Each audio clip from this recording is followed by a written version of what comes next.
Amen. So I just want to recap what we've been learning so far. We know that there's a present truth message for each generation. We've understood that. We've seen what the present truth message of the history of Christ was, of Moses, and we're exploring what the present truth message for the Millerites were.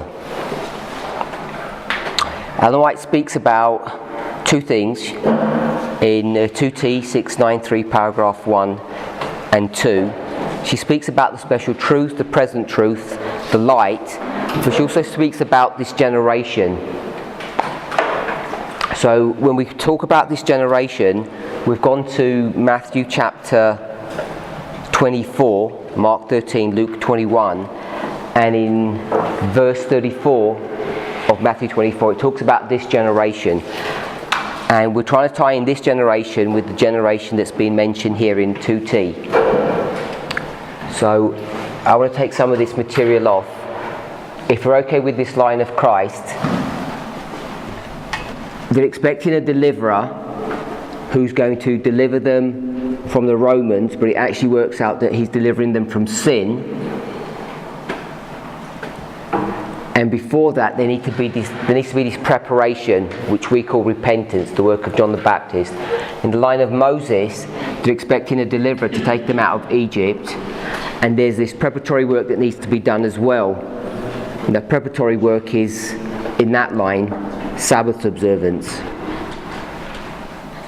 We saw that the testing isn't just at the empowerment of the first angel, it's actually all the way through. We can see it clearly marked at the time of the end. Then we went to the line of the Millerites, and we saw there that often we mark the end of the line in 1844, but that line actually extends further than that. It's not the end of their line, and that's what can throw you to think that in the 2T passage, when it says this generation, she writes this in 1871, that the special testing truth for the generation is the Sabbath, which is pretty clear, and the Sabbath becomes a test in October 1844. That's why we're marking here the Sabbath, because it's the arrival of the third angel. So we can see all of that, but then it's easy to assume that the generation begins at the same point as well. So we went to Matthew 24, and it talks about this generation, and what we want to understand is how do we apply the generation that's marked in Matthew 24 verse 34. And we spent some time doing that. So we looked at the chapter, and we saw it's in three sections: the history of the disciples, the history of the Dark Ages, and the history of the end of the world. When Christ discusses this passage, let's refresh our minds. Let's go to Matthew 24.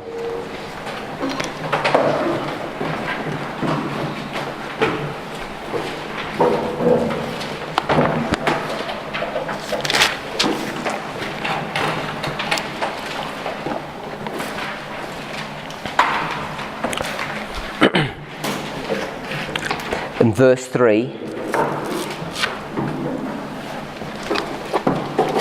and he sat upon the Mount of Olives, and the disciples came unto him privately, saying, Tell us when these things shall be, what shall be the sign of thy coming, and of the end of the world. So you see there are three questions there, but if you go to Mark and Luke, there's an additional question. What's that additional question in Mark and Luke that isn't here in Matthew? The signs of what? Sign of destruction of Jerusalem. So the sign of the destruction of Jerusalem. So that's the bit that's missing here. So we see that there's four questions, but we can condense them into two questions: the destruction of Jerusalem, the destruction of the end of the world, or the destruction of the world. And so we've got the signs and the destruction, the signs and the destruction. So we've seen that, and they think that everything's going to happen at the same time. Why do they think that? My brother? Are you new? So maybe you haven't, Brother Andrew. Why do they think it's all going to happen at the same time? Because previously Jesus told them that your house has been left unto you in darkness.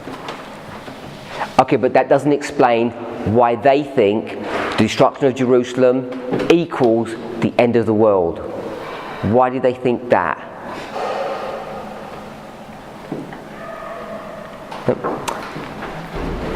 Yeah, to me is because Christ actually told them that he was going to come again, and then Jerusalem was going to be destroyed. So they thought that his second coming is also the destruction of the world or the end of the world. Okay, so they're okay that his second coming is going to be the end of the world, but why are they tied in the destruction of Jerusalem with that same event?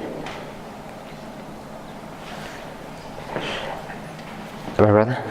Okay, they thought there was not any other movement to come after the Jewish church, and so they thought with the end of the Jewish church, that is the destruction of Jerusalem, then it would also bring the end of the world.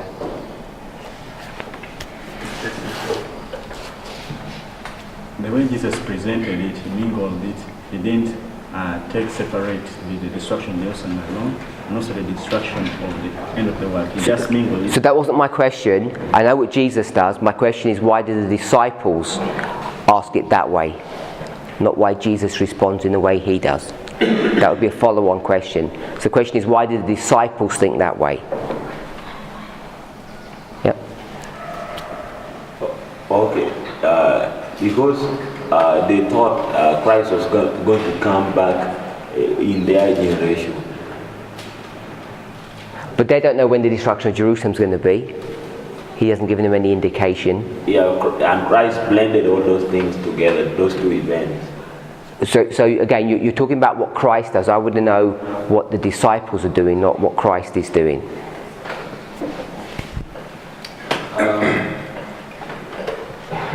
They are these two events together because Christ has given them, or Christ has talked about them prior to this point about the destruction of Jerusalem, and they were not thinking that if Jerusalem is going to be destroyed, then Christ should be coming, and they are the only subject that are going to be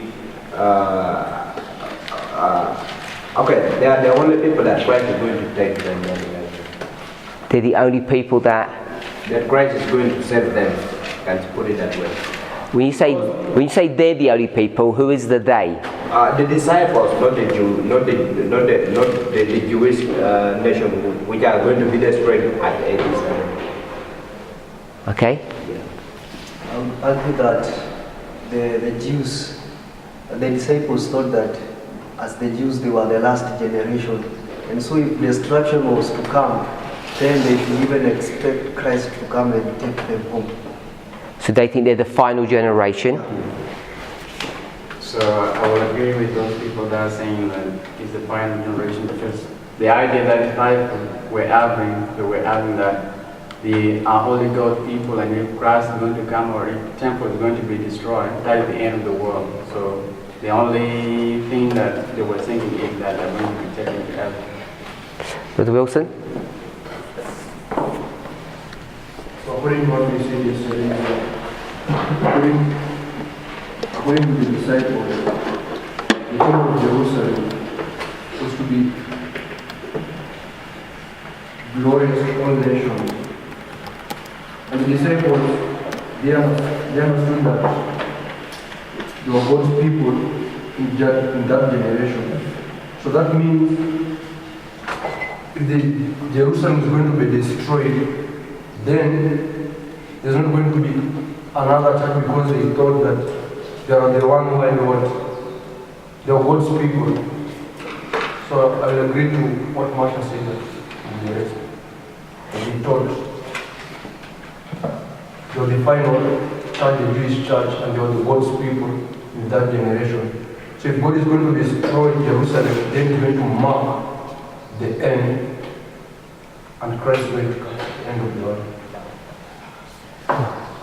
And also to add, the disciples also were absorbed in the temporal kingdom that Christ was coming to, according to how they understood it. That Christ was to set up a kingdom and to release them from the Roman yoke. So they appropriated the prophecies that were pointing to the second coming of Christ as to the time that Christ is to set up this kingdom and release them from the Roman yoke. So as we were reading yesterday, we read, I think it's all these salvages of great controversy, but I have a quote from great controversy, where she points out that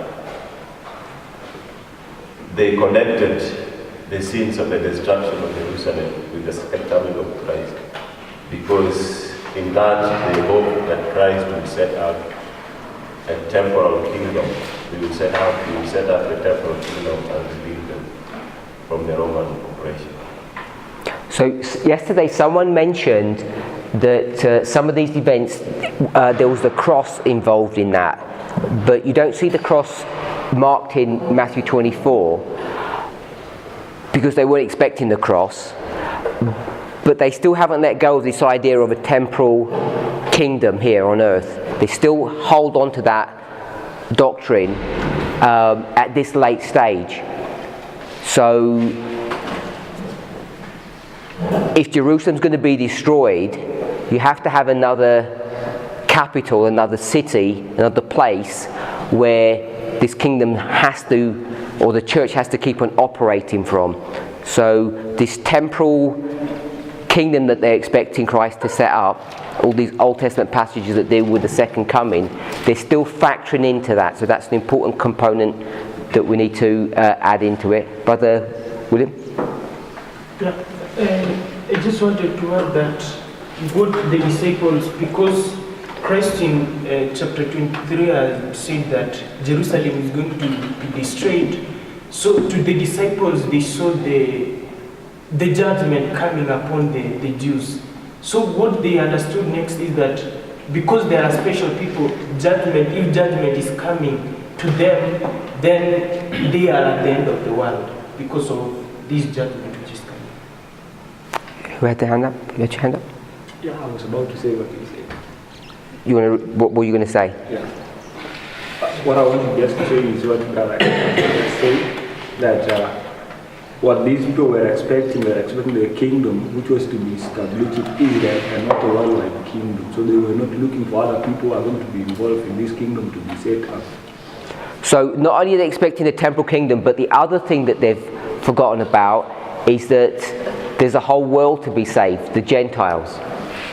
It takes them a long while to start to work out that they need to go to the Gentiles. Even though they've been told to do that before this moment, they're still not going to go to the Gentiles for another 3.5 years. And in fact, when the time to go to the Gentiles happens, did they want to go and do that? Did they want to go and teach the Gentiles? They don't. They have to get forced to do that. Who forces them? Yeah, Saul forces them to start going to the Gentiles. Otherwise, without his help, they wouldn't have done that work. So just as an example, if we went to Acts 1:11, it's not connected to this directly, and it's after this event anyway. But God doesn't help them. He makes it difficult for them to understand these things.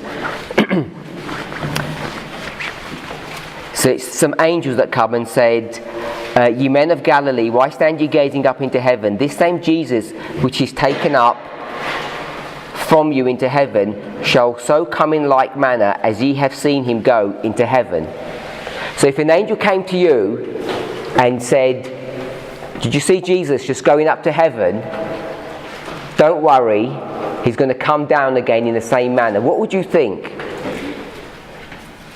Because you've just seen him go up into heaven. It says, as you have seen him go into heaven, what are you expecting? Sorry? He's going to come back. You know he's going to come back, but what else are you expecting if you saw him go up? Sorry? You're going to expect to see him coming down. What does that sound like to you? What generation are you? That generation. You're that generation. You're that final generation. You saw him go up. He said, don't worry. You're going to see him coming down again. So God kind of feeds into this idea. Ellen White doesn't help, does she? You know, Ellen White says, this generation, and they all start dying one after the other, and there's like a long while to go before anything happens. I don't know how many generations there have been since Ellen White's day. Maybe 6 or 7 generations. I don't mean the prophetic ones, but I mean literal generations. You know, if you get married when you're 20, 25, 100 years would be 4 generations. It's coming up to 200 years. So depending on where you pick it up from, 1798 is 220. So you've got at least 8, maybe it's 8 generations. It's a lot of generations, and they all talk like it's present truth. And don't we do that? We say, you know, Christ is coming at the end of the world. We've got all these prophecies to teach us that. Everyone does that, plays this game that it's all happening now. We're all the final generation.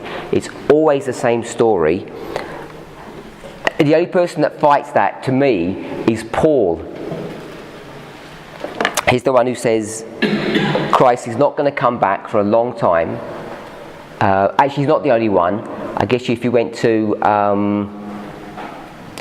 is it Jeremiah or Isaiah that's going to say you're going to stay in Jerusalem, don't panic, build houses, because that's about 3 generations just there that you're going to live in Babylon for. So there are a couple of stories where we know that you're going to have to wait, and that the end isn't going to happen in your lifetime.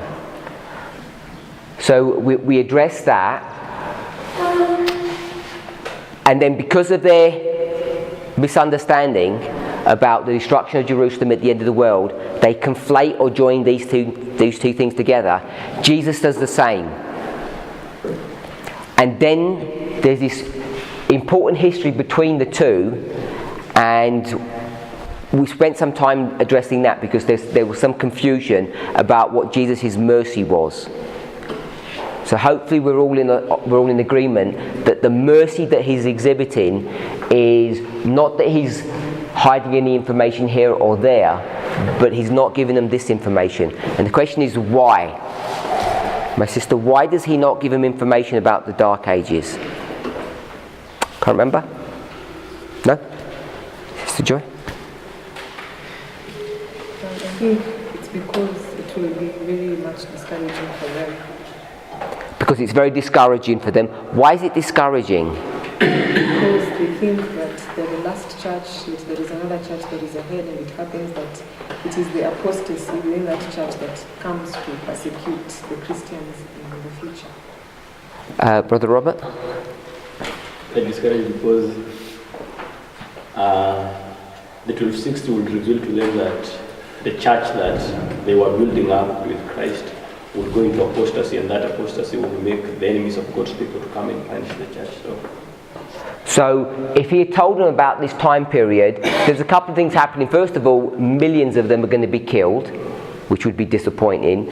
And the reason for that killing is punishment from Jesus because of their bad behavior, because they're apostasy.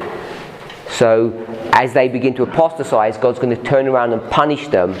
And so that period is so bad, he just jumps over it and just gives a passing mention to that thing. Okay, so we've addressed all of that.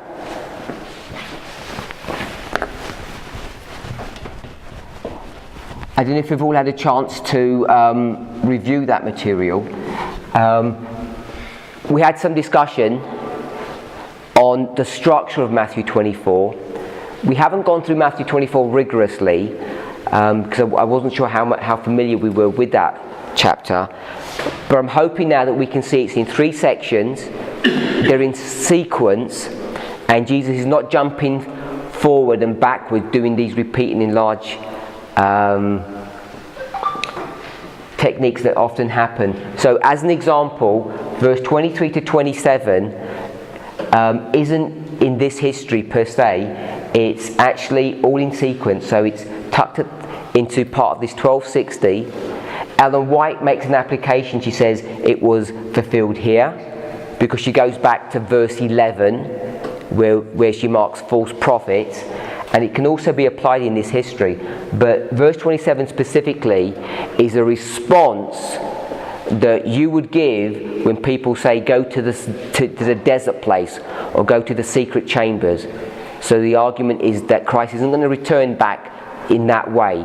It's not marking literally his second advent here, which is verse 30. It's not marking that. So we have to be careful how we read the passage. Are there any questions on that?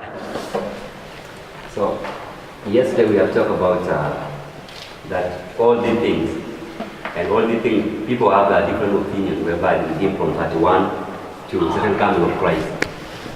So, I shouldn't have rubbed this out too quickly.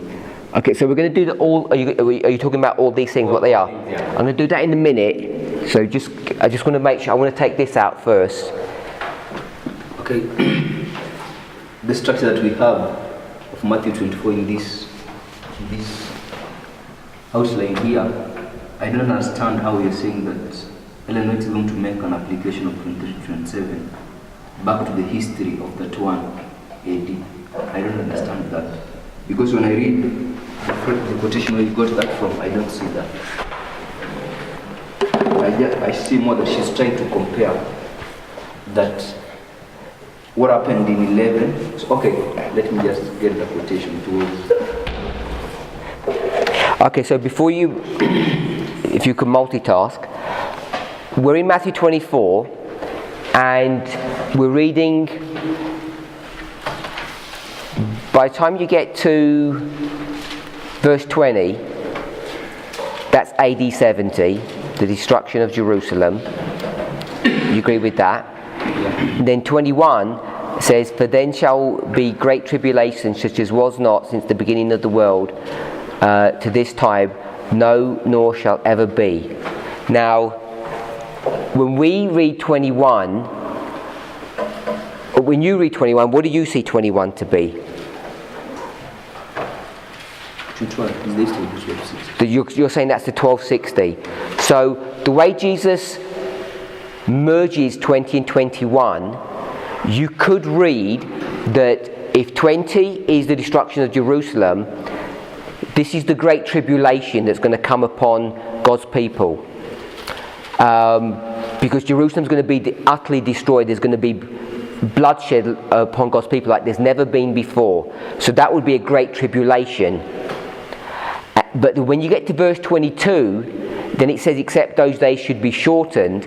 Now we begin to question, how long is this period of tribulation going to be? So again, there's no indication here that it's the 1260. We're going in and actually doing that. Because if you didn't know anything and you just read that passage, you wouldn't know that it's 1260 years, would you? You have to go to other places to know that. So that tribulation could be a couple of weeks. We don't know how long it could be. So all of this can be squashed to just be one singular event. The destruction of Jerusalem and the end of the world. But now we're going to tuck in that it's the 1260. And we'd have to factor in Mark and Luke. Then you have to go to other places to fill out that history. So once we know that it's the 1260, we're into verses 21, then 22, except those days should be shortened, no flesh shall be saved. Then you get to verse 23. It says, then. So 23 to 28 is this new section. You agree with that? Okay, so if you were going to read, where would you put 23 to 27 when it begins with then? Okay.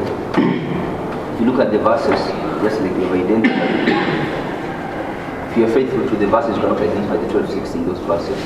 So if you look at the structure of the verses, 23 to 28 has to be again that is the destruction of Jerusalem. Not the Dark Ages? Because the tribulation's already begun in verse 21 and 22. I'm saying if you read from the verses, how do you see the Dark Ages? Okay, so if you're going to see that, there is no Dark Ages. It's just a singular event, which is all just one event. When Jerusalem gets destroyed, there's going to be a tribulation. Don't know how long it's going to be. The tribulation is going to be cut short. If it hadn't been cut short, all of the people would be killed, all of the church. So he cuts it short, and then you'll see a sign that says Jesus is about to return, and then he returns, and that's the end of the story. All a singular event. So that's how you would read the passage. Is that what you mean by being true to the verses? Yeah, if you look at the verses. Okay, so we've been true to the verses. It's all a singular event. Now we're going to go back into those verses, and we're still going to hopefully be true to the verses, but now we have a bit more information. We know that the destruction of Jerusalem is here. Then we're going to define what the tribulation is, because it's not defined what that tribulation is. We don't know the length of those days.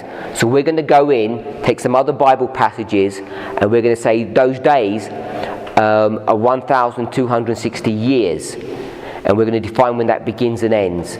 So we're still being true to the verses. Then verse 29 says, after those days, then you're going to get the signs of the second coming. So I think we're still being true to the verses. Okay, I think my point was, if you read that from the Bible, I agree with that structure of putting the 327 there. But yesterday the idea was that it was a quotation in Ellen White, and that quotation was being used to promote that idea, but I don't see that from that quotation. But I can see that from the verses. 6:31. Say that again, you lost me. I'm saying the way we have walked with you through the verses, if you just, like you said, if you look at verse 21, based on verse 20, you conclude that that's the destruction of Jerusalem. Like if you look at the verses, you really don't have, like if you come here and ask what is the tribulation from the verses, you have no idea or anything that will tell you that this tribulation is the 1260.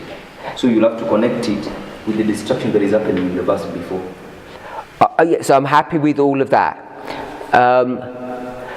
So just developing that thought, if you went to Luke, I think it's in Luke.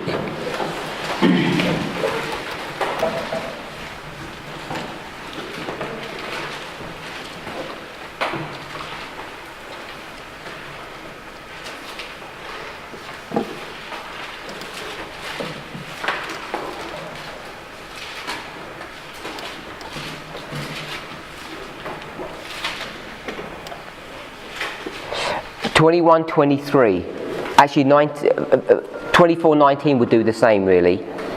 We'll go to we'll stick in Matthew 24:19. It says the same thing. Woe to them that are with child, and to them that give suck in those days. So it mentions those days, and then if you go to 22, what does it say there? Those days shall be shortened. So those days in 22. If you were going to proof text that would have to be the same days as those days in 19. And we don't normally do that. We're going to place 19. We're going to place 19 here in 70, and we're going to place 22 over here, hundreds of years, 500 years into the future. But the passage deliberately isn't going to teach you that, because Christ has deliberately merged it all into a singular event. So we know what he's done. So are we going to unpackage it first before we start placing 23 to 27, or are we going to keep it in this merged form? Okay, you keep it in the merged form, then you begin unpacking it. Okay, so it's in the merged form, so now we're going to unpackage it. So when you unpackage it, are you still reading all of these verses faithfully, you're still being true to all the verses. Once you unpackage. Yeah. We're still doing that because all we're saying now is verse 19, those days is 66 to 70, and then 22, those days are not 66 to 70, those days are the 1260. So you can't proof text those two verses. Do we all agree with that?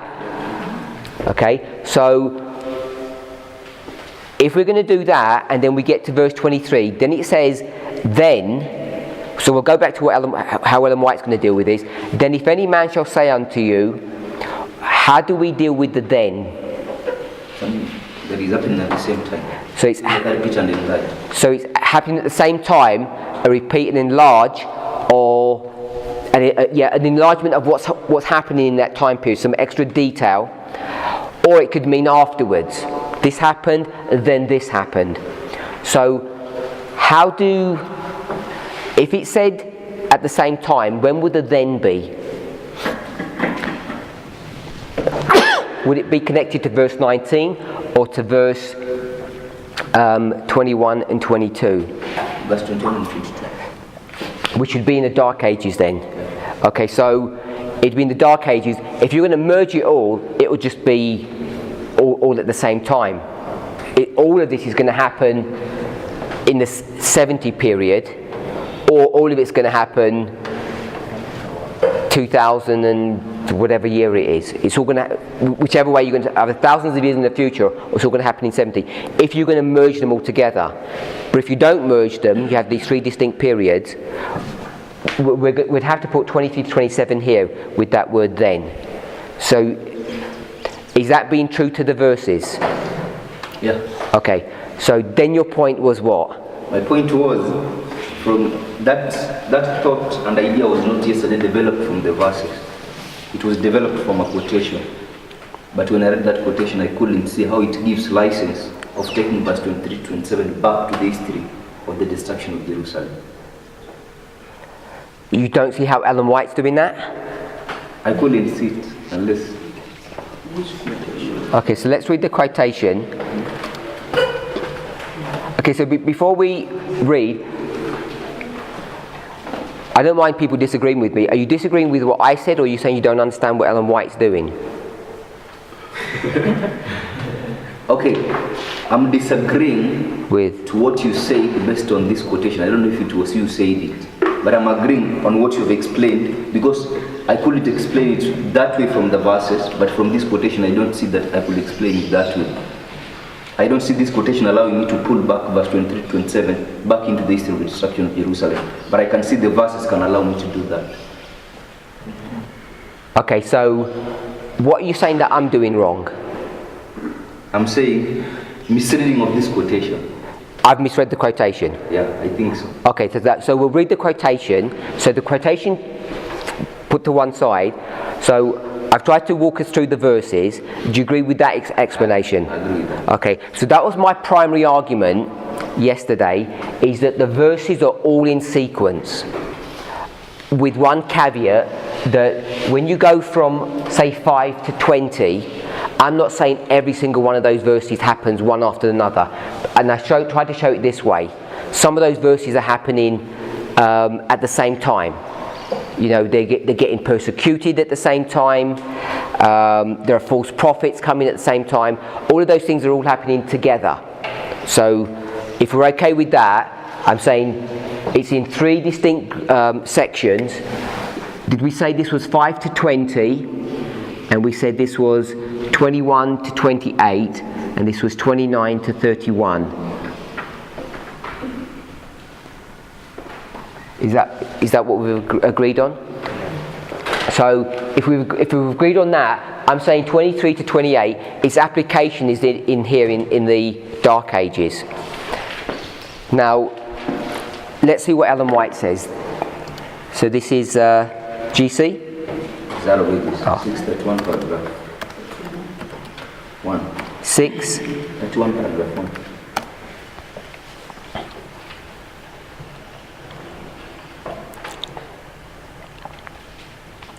Okay, so I'm going to drop back a couple of paragraphs. We'll go to 630.4. 630.4. It begins, pray ye that your flight not be in the winter, neither on the Sabbath day. So, what is that? Where's that coming from?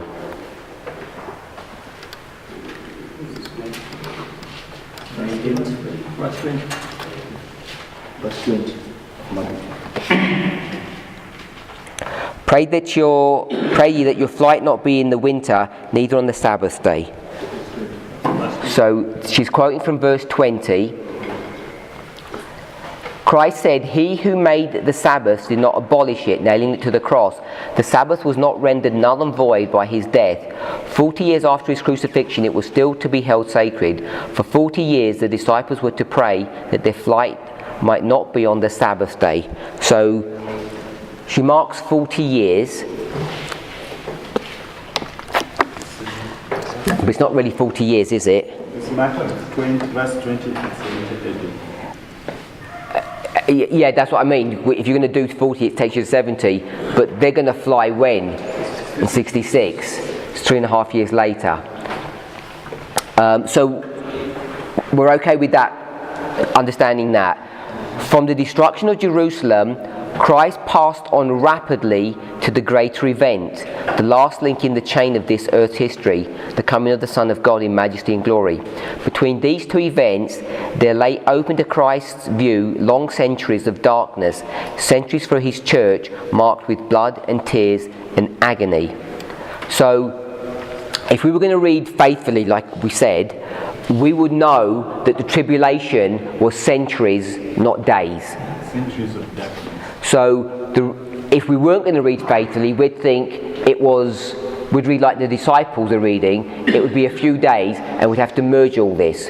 But a faithful reading of the passage would require us to break it down, because that's the truth, and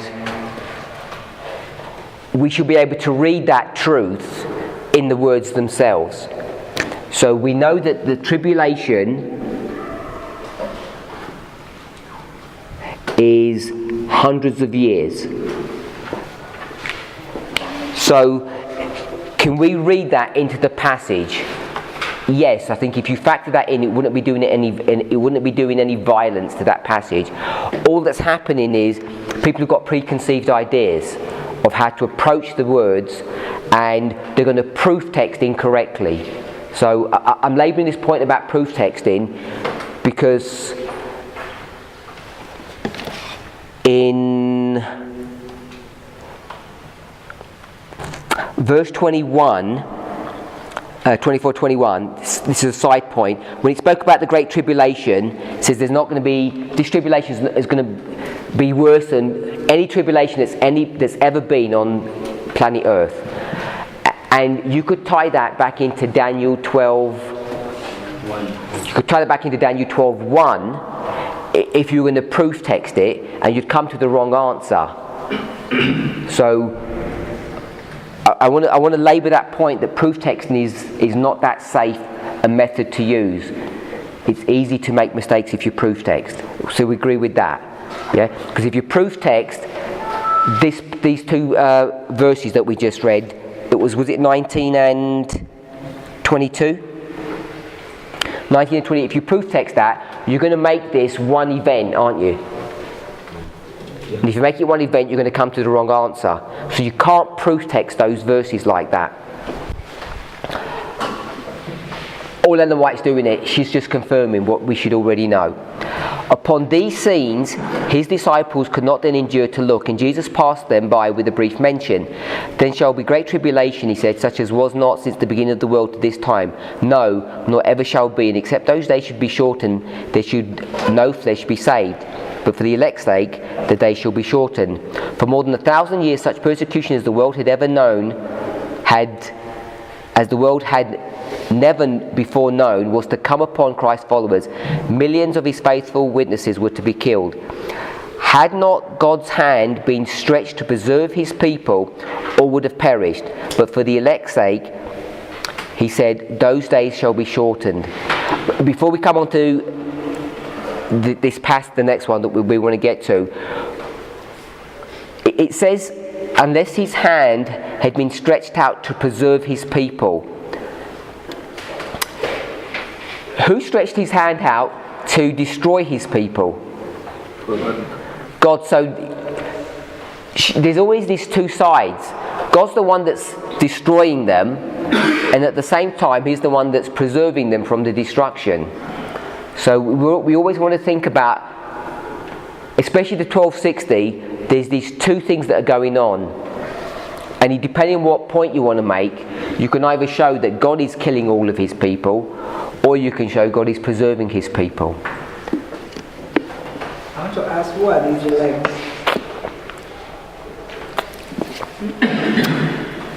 But for the elect's sake, he said, those days shall be shortened. Who the elect?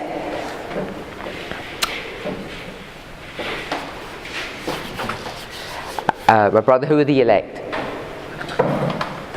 The elect are the Church of God. The Church of God. That time period. In that time period. My sister, who do you think the elect are? Those who have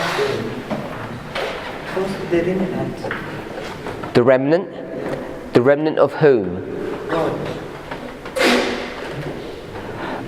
Remnant means leftover. Did the leftover of which group of people? Those who have undergone the tribulations. Sorry? Those who have gone through persecutions. Those who have believed. So, you said that the elect are the remnant. Tell me where you would put them on this line. In the 1260. So if they're in the 1260, they're the leftover of which group of people?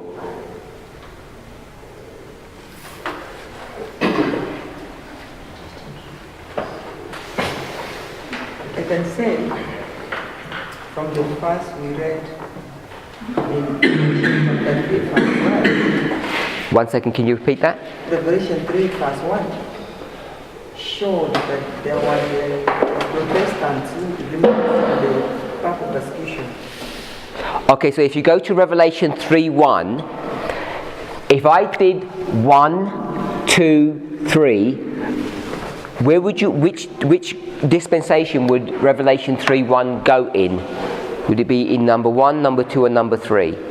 Number 2. So, Sardis, where would you begin that history?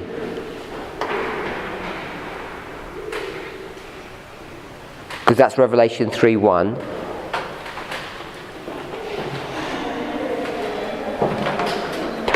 When we looked at it yesterday, we didn't focus on it because I didn't labour the point that Sardis can have different meanings, and one of the meanings is red, which means that they're alive. But another meaning is, I think someone said, those that remain, which sounds like a remnant, the people that are left over. It can also mean those that come out. So it has all these connotations. So we would normally place Revelation 3:1, Sardis, at 1798. So it would be here in this dispensation. This would be Sardis, which would be the remnant. So often people take this word elect and they think the elect is a singular word, and they want to proof text it all the way through different dispensations, trying to make it mean the same thing. And when you do that, if you come back to this passage, you can begin to get tripped up. Because what you did was, you said the elect is the remnant. And the remnant, we normally would go to Revelation 12, verse 17. It says the remnant of the seed of the woman, the bit that's left over. The bit that's left over is after all of this killing, all of this punishment, what's left over? And what's left over is the Millerites, basically, or we could say the Protestant churches here. That's all that's left over. And we could make an argument that they're the elect, but that's not the same elect that's being brought to view here. Does that make sense? Or is that too fast? Was that too fast? Yeah? So let me try and explain it in a different way then.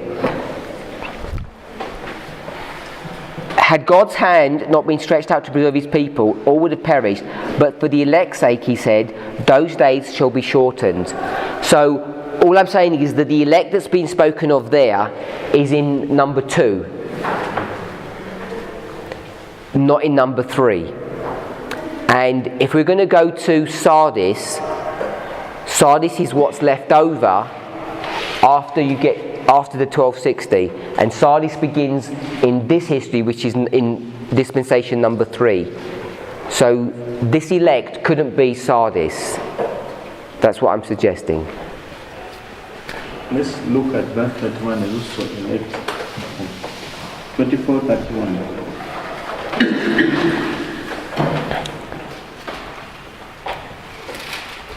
And he shall send his angels with the great sound of a trumpet, and they shall gather together his elect from the 4 winds, from one end of heaven to the other.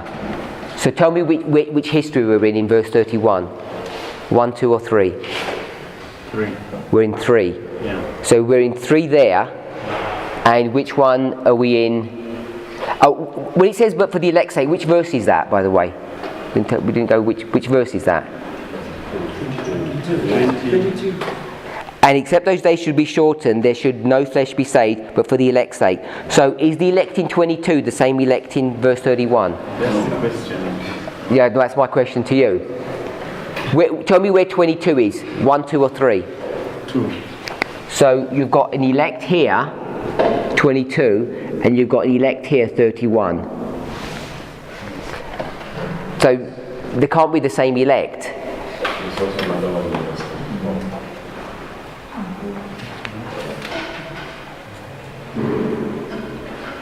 This in verse 24 you see. Sorry? Verse 24. Well, let's just do 22 and 31 first. Do you agree that there can't be the same elect?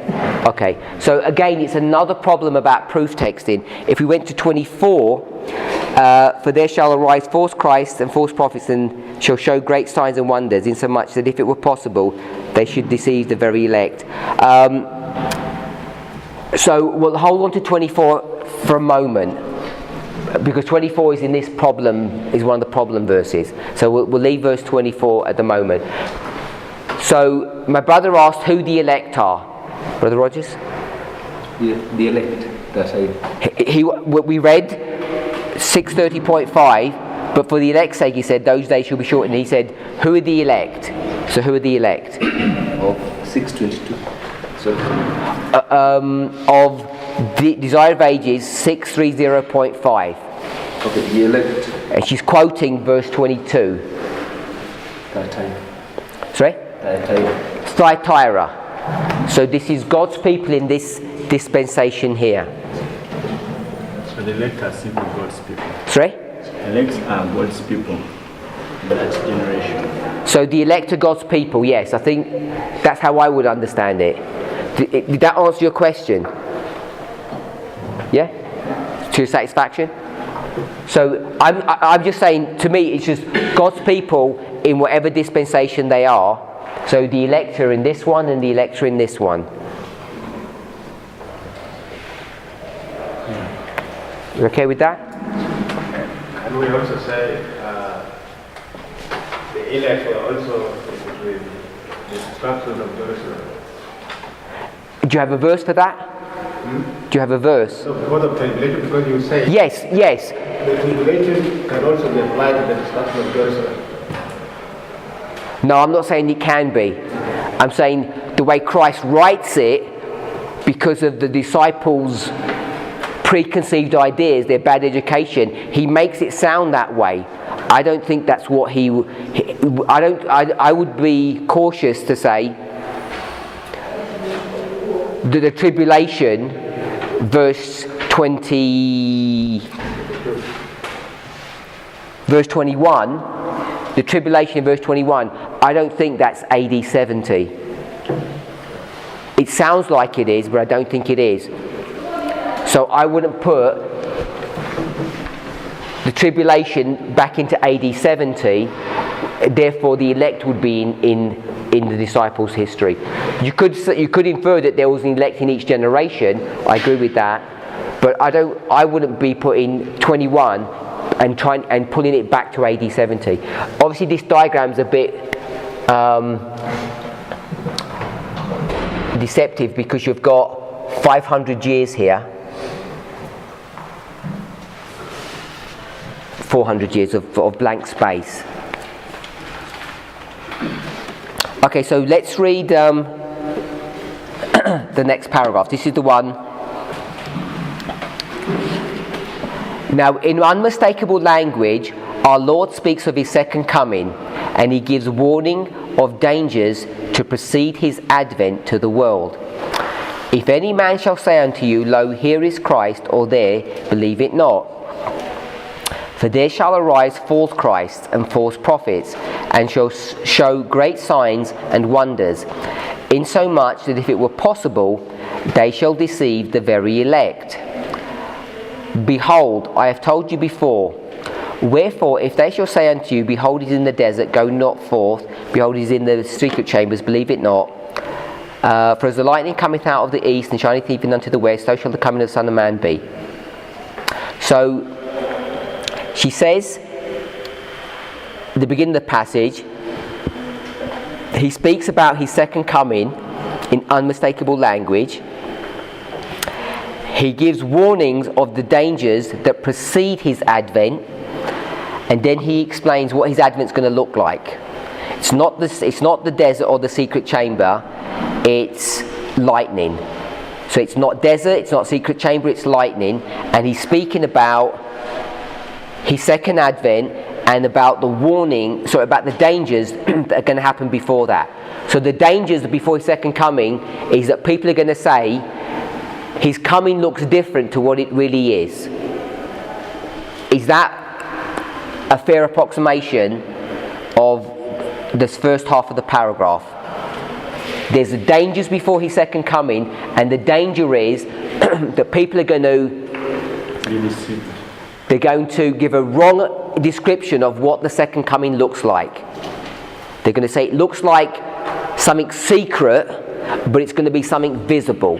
That's the danger. As one of the signs of Jerusalem's destruction, Christ had said, many false prophets shall arise and shall deceive many. Many false prophets did arise. She's quoting, is that verse 11? That is what happened to us. But she's quoting verse 11, yeah? Many false prophets shall arise. But that's the portion we used to say that is making an application back to that history. Okay, I'm not saying that I said something right. I'm going to work through it. She's quoting verse 11. So I'm just checking she's quoting verse 11. False prophets did rise, deceiving the people and leading great numbers into the desert. Magicians and sorcerers, claiming miraculous power, drew the people after them into the mountain solitudes. But this prophecy was spoken also for the last days. So,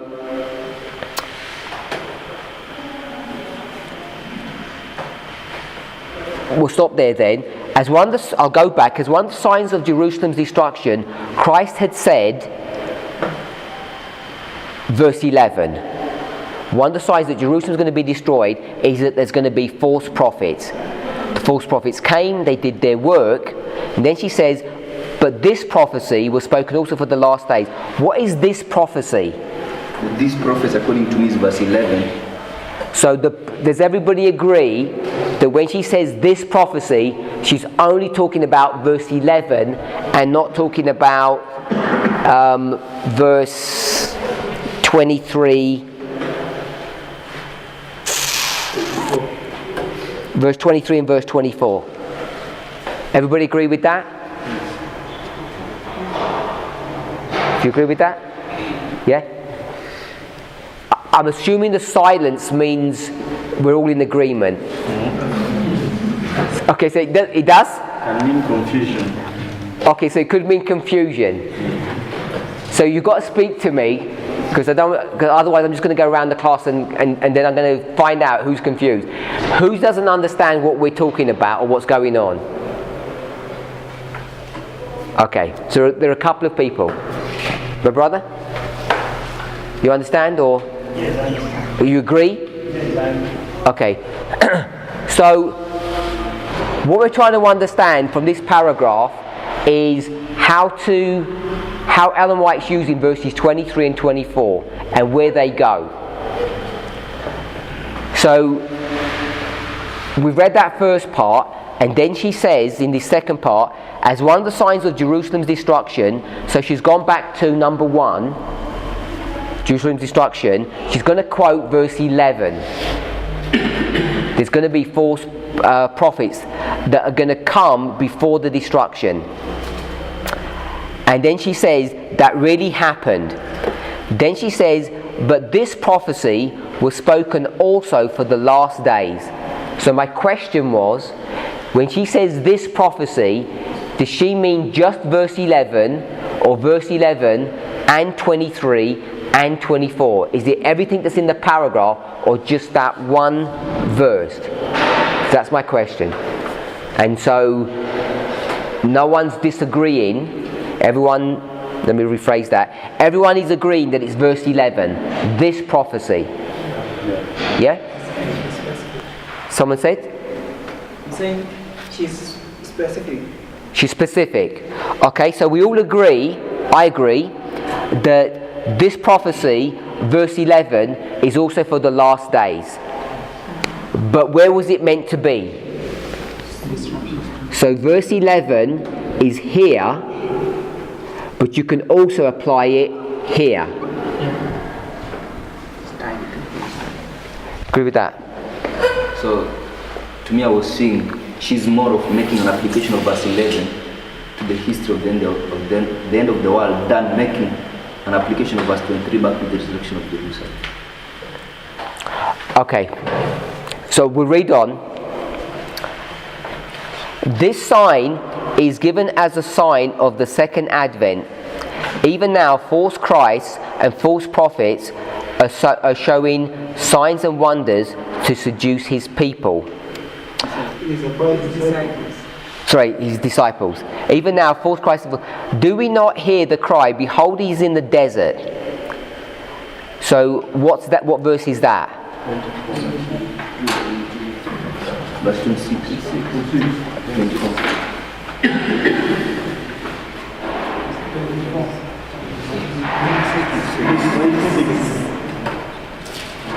So that's 26. It says, even now, false Christs and false prophets are showing signs and wonders to seduce his disciples. So it says false Christ. Which verse is false Christ? 24. And then she says even now. So even now is here in number 3. So she says now, or even. What does the even mean? If I said even now, like happens sometimes. I don't understand what Even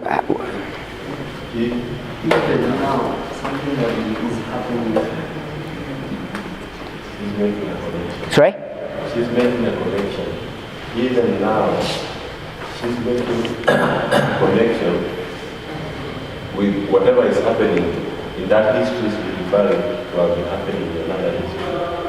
Because if we read that line, says that, but this prophecy, so she's speaking of the history of the disciples, as she says, but this prophecy was spoken also for the last days. Okay, so that's verse 11. Yes, then she's going to connect it. This sign is given as a sign of the second advent. Even now, false Christ and false prophets are showing signs and wonders of seduction. So tell me what even now means. So I'm saying that the even now is kind of bringing in a connection that is given between the history of the end of the world and the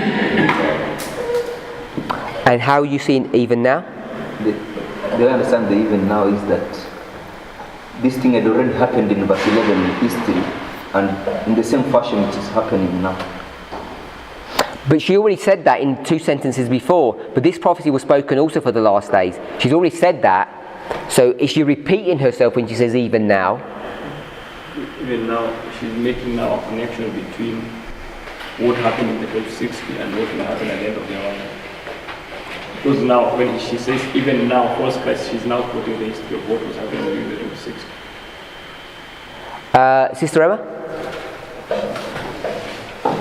I'm not sure. I think she's just saying that even now we can see this around us happening in her time. Just relating. We'll say our time, just at the end of the world, number 3. My brother? She's saying these signs are going to happen before Christ is advent. But even now, as she writes, they are happening now.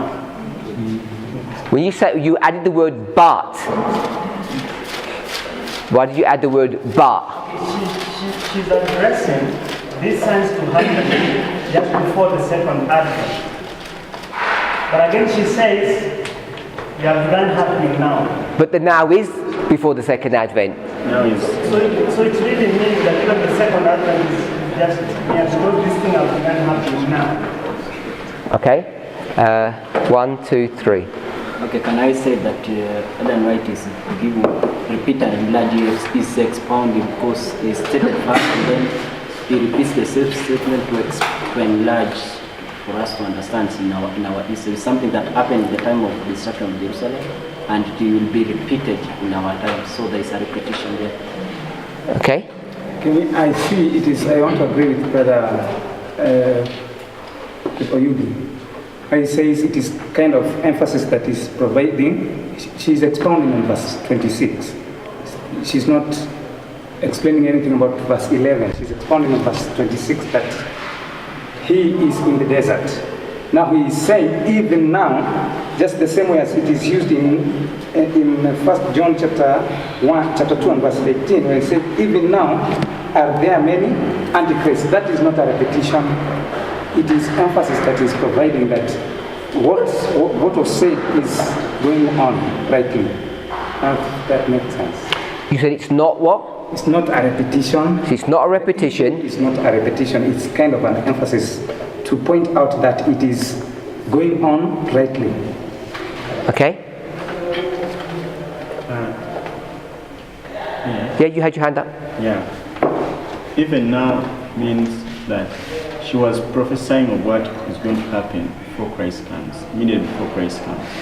But when she said even now, I mean during her time, when she's still alive, that prophecy is already being fulfilled. False prophets and false Christ were already there even now, as she was writing that. Okay. Even now, to me, I think she was making connection of what has already taken place and what was going to take place at the end of the world. And we know, Paul says, the second advent will not be preached until the man of sin is revealed. So Sister White is writing this after 1798. So that means that thing had already happened and it is now repeating itself. So if I had said something in the past, something was going to happen, which was a prediction, and I said, look, it's even happening right now. I think that's what she's saying, and I think a number of people have said that even now means it's actually being fulfilled before our very eyes, which is the evidence that we're here at the end of the world. So she said whatever was predicted is actually happening today. When she says false Christ and false prophets, which verse is she quoting there, Brother Rogers? Which verse is she quoting when she says, even now false Christ and false prophets? For there shall arise false Christ and false prophets. So she says, even now, verse 24 is happening. I'm going to take the even out and I'm going to say now verse 24 is happening. You okay with that? But just before that, she says this prophecy was also spoken for the last days. So verse 11 is just prophet, and verse 24 is Christ and prophets. Yeah? And then she says this is the evidence for it. Do we not hear today, people are already telling us, behold, he is in the desert. That's 26. So now you've got 24 and 26. Have not thousands gone into the desert hoping to find Christ? And from thousands of gatherings where men profess to hold communion with departed spirits, is not the call now heard? Behold, he is in the secret chambers. What's that? Secret chambers. The verse. That's still verse 26. This is the very claim that Spiritism puts forth. But what says Christ? Don't believe it. For as the lightning cometh out of the east and shineth even to the west, so shall also the coming of the Son of Man be. Which is verse 27. That's verse 27. So verse 27 is just basically the argument that we should be giving to those people who are doing verse 26. So if someone practices verse 26, they're going to a desert, we should tell them that's wrong, don't do that. You should believe verse 27, even though it hasn't happened yet. So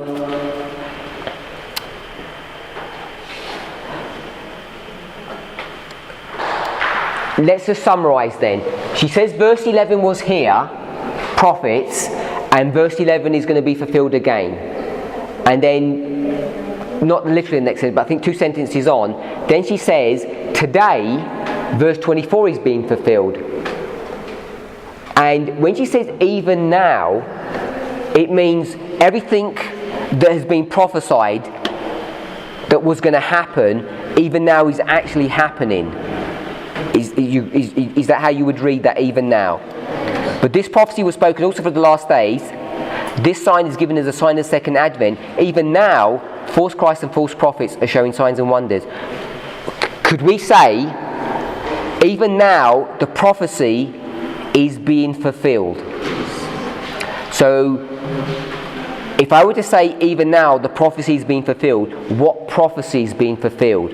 Because she's quoting verse 24, Christ and false prophets, but the one that she's just mentioned when she said this prophecy was verse 11. So how do you read that?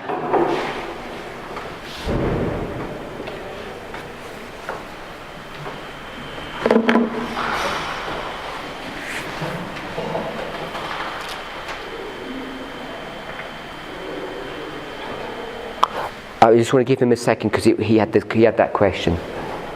Okay, I'll give you a moment.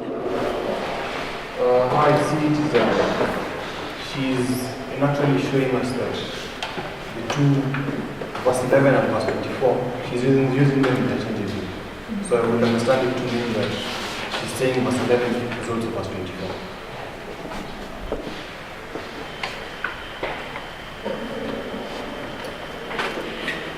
Okay, do you understand it?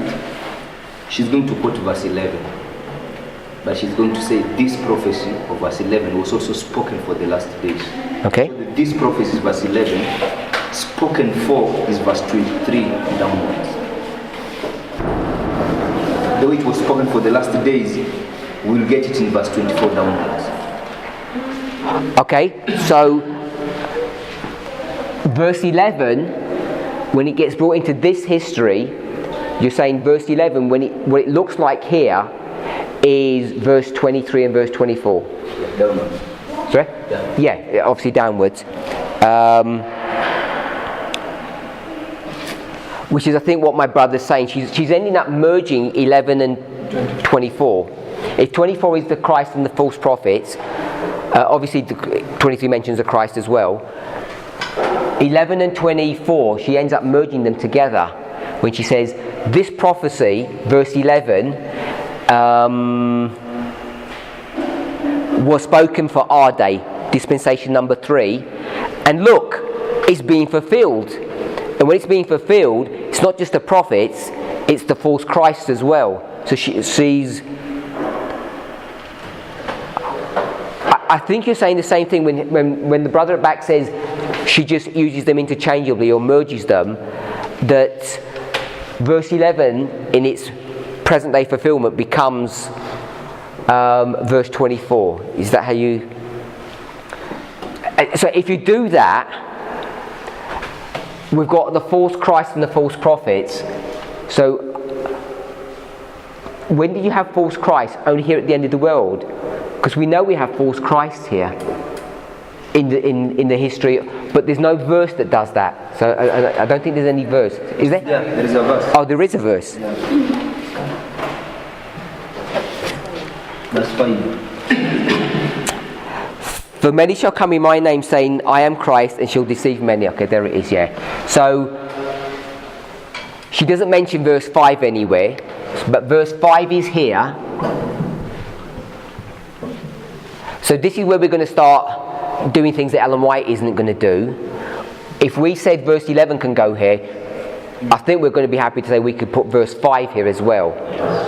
You'd be happy to do that. So if we did that, then you've got much more license to say that verse 24 is verse 5 and verse 11, because you've got the Christ and the prophets.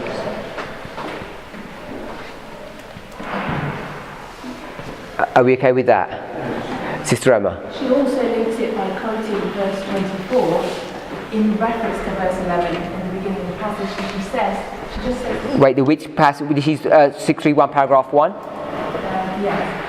So when she quotes now, in the middle of it, as one of the signs of Jerusalem's destruction, Christ had said, many false prophets shall rise and shall deceive many. She goes on to say, false prophets did rise, deceiving the people, bringing great numbers into the desert. So she mentions desert there, which we only see in 24. And then she goes on to say, magicians and sorcerers claiming miraculous power drew the people after them into their mountain solitudes. I think you can make a case that mountain solitudes are lonely, his secret chambers is his secret. But you could definitely see deserts.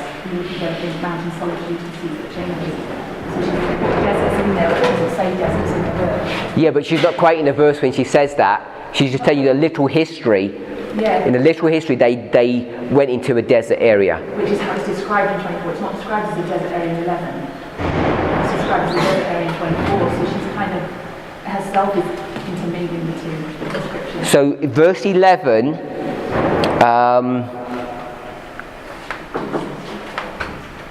many false prophets shall arise and shall deceive many. That's verse 11. Is that right?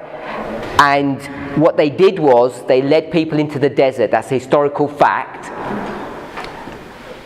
And then you're going to have that same scenario being fulfilled here at the end of the world. Okay, so coming back to your original question, what did I do wrong yesterday?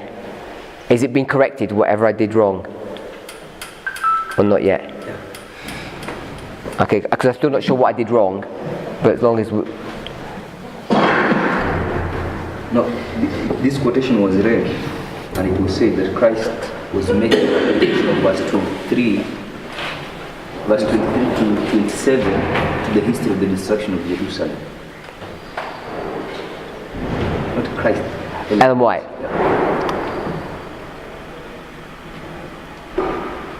And what is she actually doing? To me, the way I'm seeing it is that she's making an application of verse 5 and verse 11 to the history of the end of the world.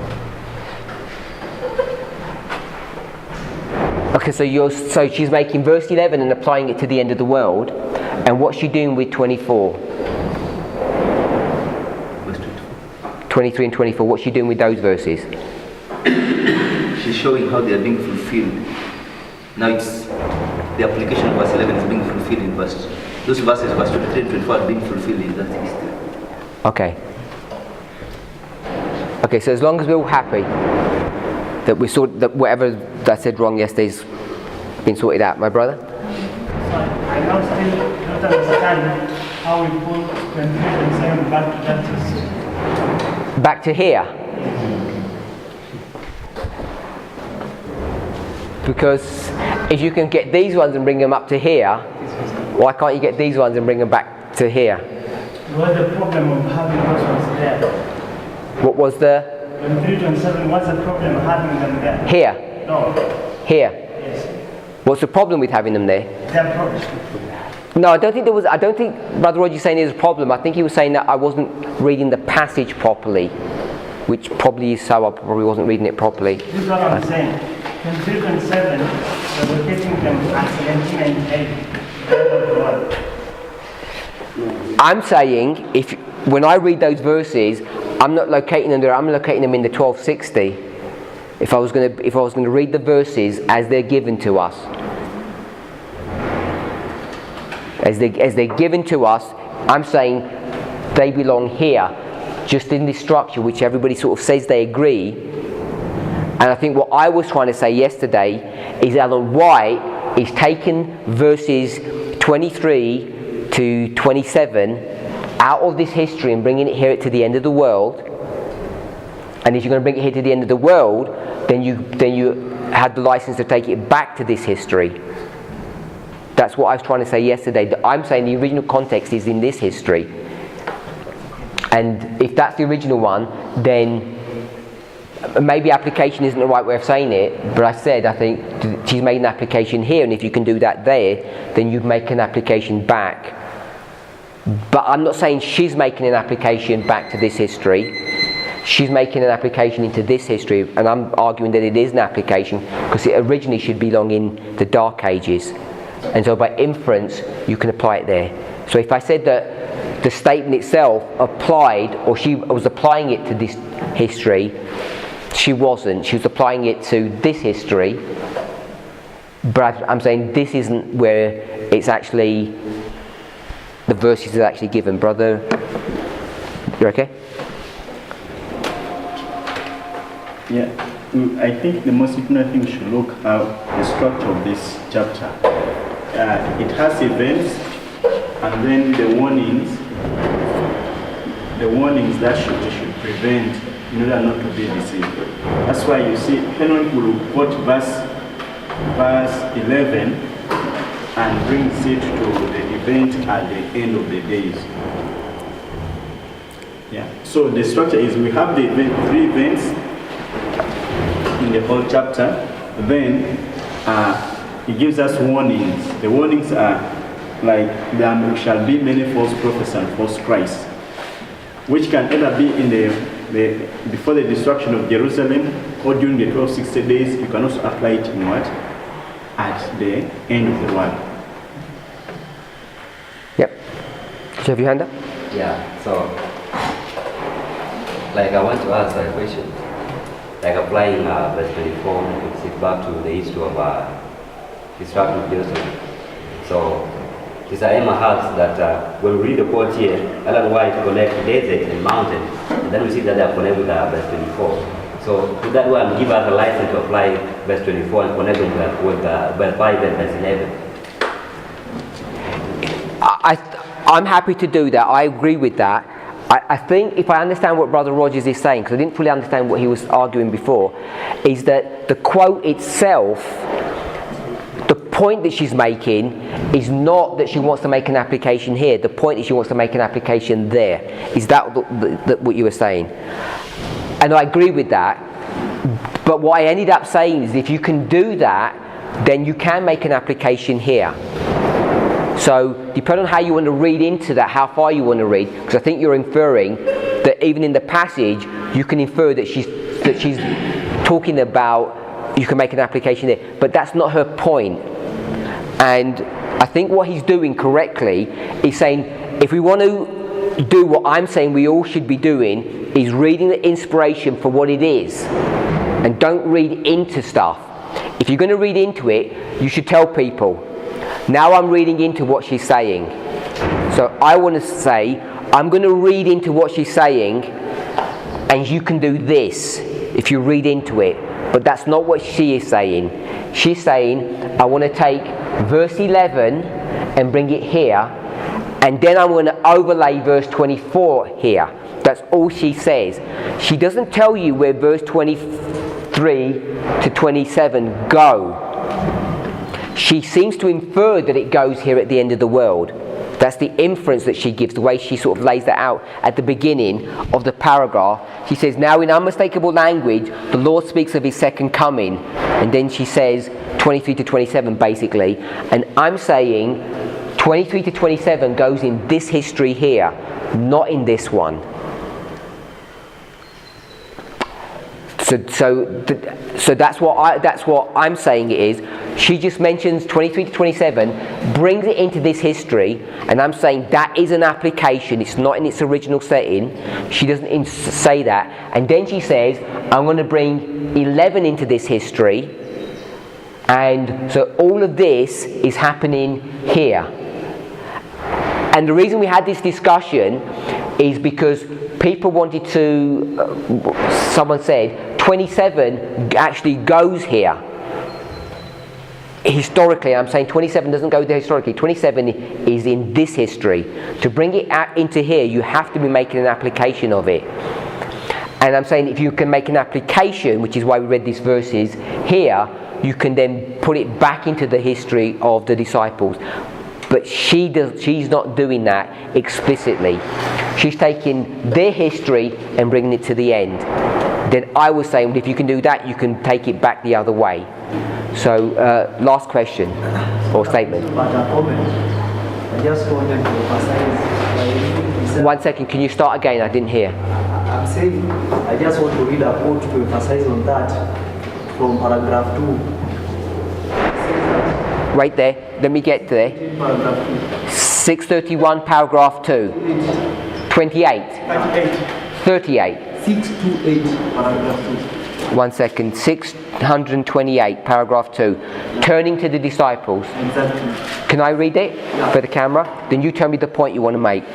Turning to the disciples, Christ said, "Take heed that no man deceive you. For many shall come in my name, saying, I am Christ, and shall deceive many." What Bible verse is that? That's verse 5. Many false messiahs will appear, claiming to work miracles and declaring that the time of the deliverance of the Jewish nation has come. These will mislead many. Christ's words were fulfilled. Between his death and the siege of Jerusalem, many false messiahs appeared. But this warning was given also to those who live in this age of the world. The same deceptions practiced prior to the destruction of Jerusalem have been practiced through the ages and will be practiced again. So my point was that these things, they literally happened in the time of the destruction of Jerusalem. But now Ellen White is going to reverse and tell us, emphasizing that they shall be repeated again prior to Christ's second coming. So we just read verse 5? Yeah. So we put verse 5 and we brought it here. And I said, well, we just did that. This is the problem if you don't read systematically, because if we'd read systematically, we would have caught out, we would have picked up that verse 5 is being done actually before verse 11 is being done that way.